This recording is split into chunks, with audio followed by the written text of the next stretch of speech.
Well, hello, everybody. It is yours truly, Fox RedSky. I am your astrologer. Been studying it now for quite some time, going on 20 plus years, over 2,000 plus readings. I've lost count. But essentially, this week I'm doing a little mini series on astrocartography. And for those who don't know what that means, astrology travel or astro travel. And for anyone who's curious to know what that is that yes, there are some places that are better to live than others.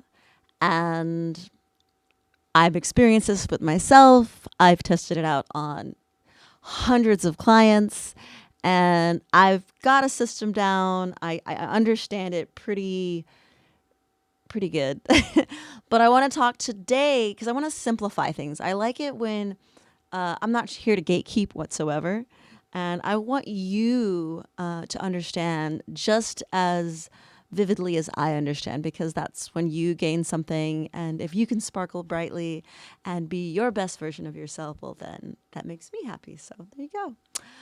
Alrighty then. So we are talking today essentially about the planet Venus.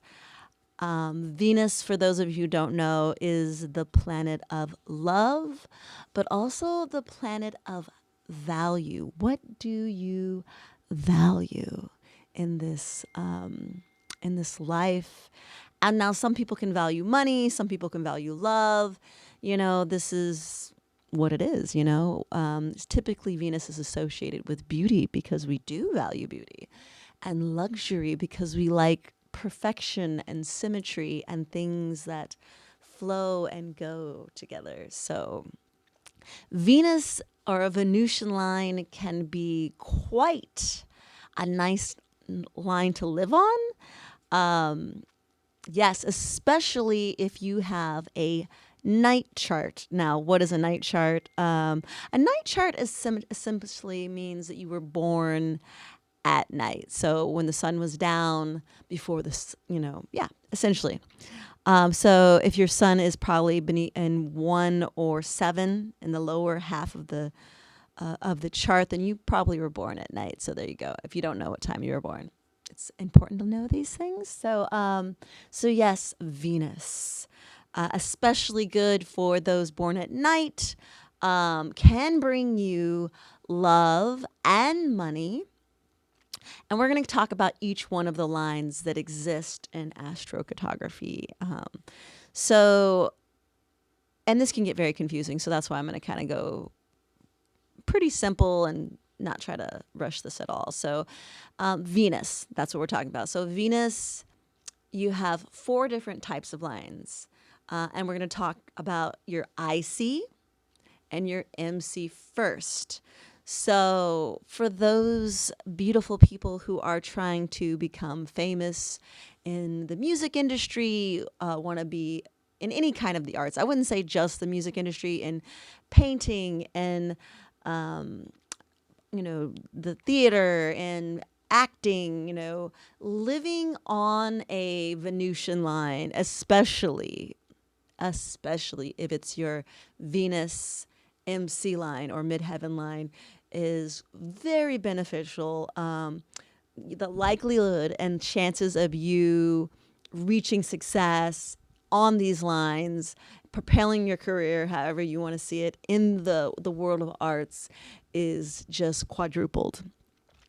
And so, if that is something that you're seeking, if you are seeking to gain recognition for your art, for your, beauty, even if you're wanting to be recognized for the beauty that you are, and being known and recognized, going to a Venus MC line is very, very beneficial.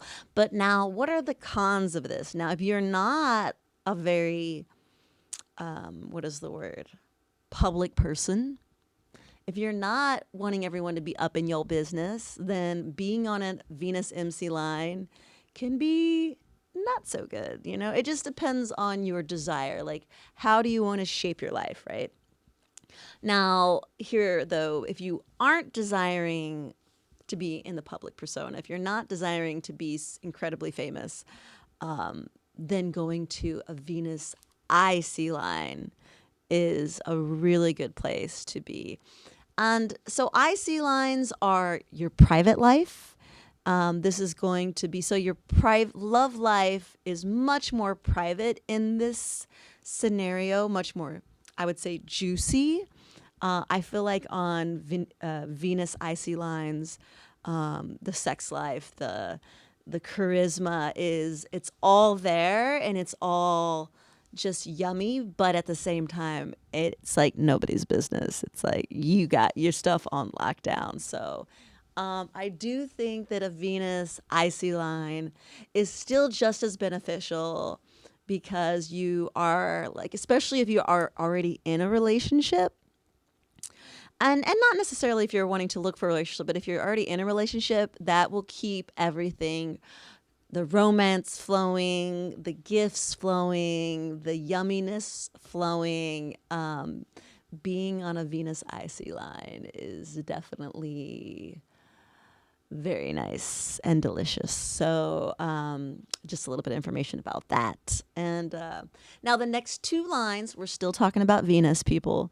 The next two lines that I want to share with you is your ascending and your descending, right? Okay. Still talking about Venus, though. So, Venus ascending is essentially how people are going to perceive you.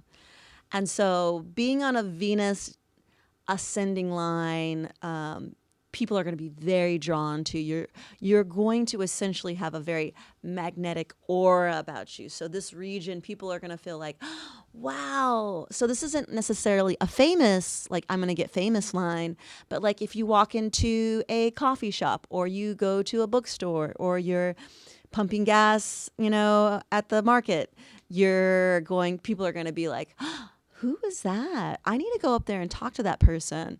So this is a great line for anyone who's seeking, really good relationships and social circles, social settings.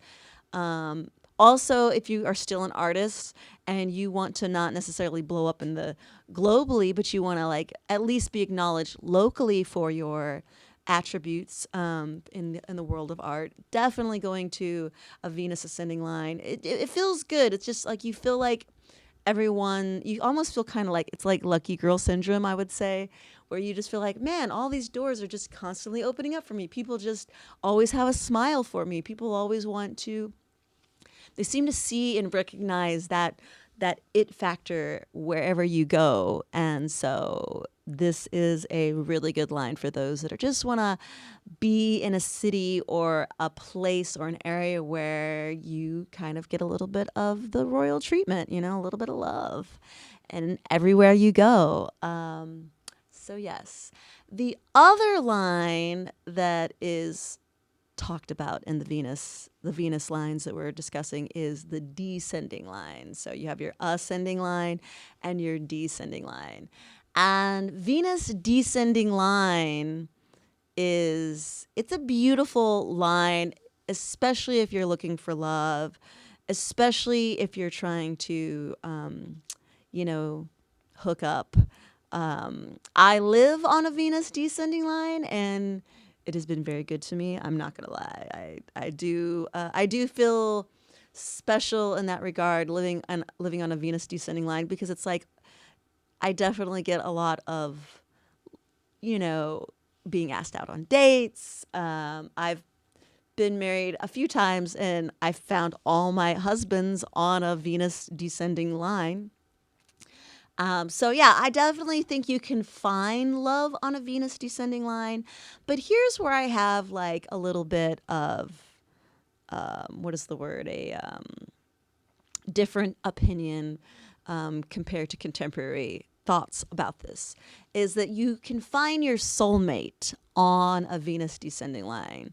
And I think that if you really want to pinpoint where your soulmate is, you need to really look specifically where Venus is in your chart and find out the ruler of that chart, or the ruler of Venus, of your specific Venus, because that's going to tell you the type of love that you're going to most identify with and most feel in sync with. So, and then going to that descending line would probably be where you're going to find your soulmate. Or another theory of thought that I have, and this is not so much more finding a soulmate, but definitely finding lovers from other lifetimes, which can also be considered a type of soulmate, right? You're traveling together in different lifetimes, is essentially going to a node line. So, and that's another subject for another time.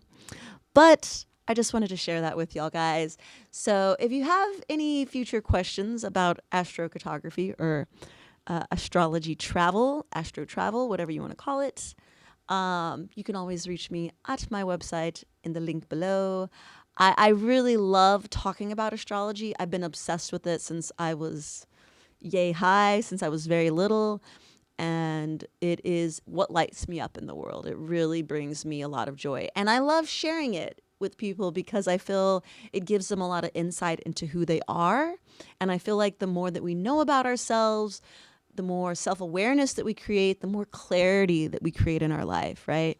And it's really when we fully embrace all of aspects of ourselves, the light, the dark, the things that we need to grow on, the things that we need to be proud of, that we can step into the relationships that we want, the life that we want, the abundance that we want, and begin to live a dream life. So from my heart to your heart, wherever you are in the world, I'm sending you lots of love. Mwah.